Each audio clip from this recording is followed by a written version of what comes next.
So, hindi ka na nga uubos ng pagkahaba-habang oras sa paghahasa kung meron kang ganito sa bahay.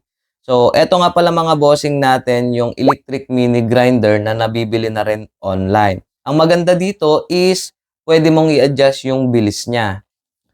So, dito sa likod is meron po itong port. Yan, lalagay mo lang eto. Okay. And then, eto na rin yung pinaka-plug niya. Sasaksak mo lang yan sa outlet.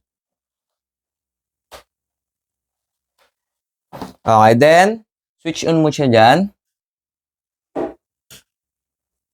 And then dito, kukontrolin mo naman kung gaano kabilis. Yan. Pwedeng mabagal lang, pabilis ng pabilis yan. Depende sa kailangan mong bilis. Okay? So, napakasimple lang naman netong gamitin. Etong kulay brown, eto yung sa magaspang. So, dito ka muna unang maghahasa. Then, dito naman sa puti, ito na yung pang pinali. Okay? Sa paggamit pala neto mga bossing natin, kailangan hindi pa kontra sa ikot yung talim, no? So, kung pa ganun yung ikot niya, kailangan yung talim mo is papunta rin doon. Okay? Para syempre safe. Okay, subukan natin.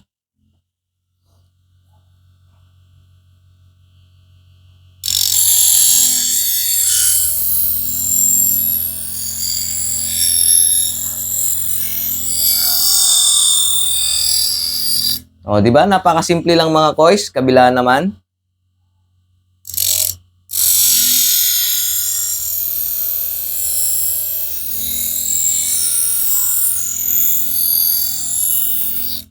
Okay, so check natin. Okay na, matalim na mga boss. So, ganun-ganun lang yon. Dito naman sa kabila, yung mas pino. Ito yung pang finishing.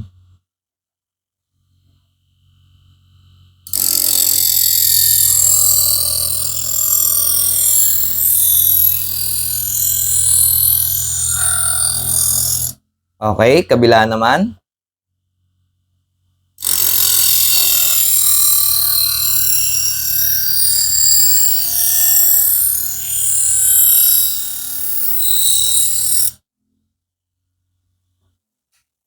Ganun lang kasimple mga boss, no? So, segundo lang. Ayan, napakatalim, no?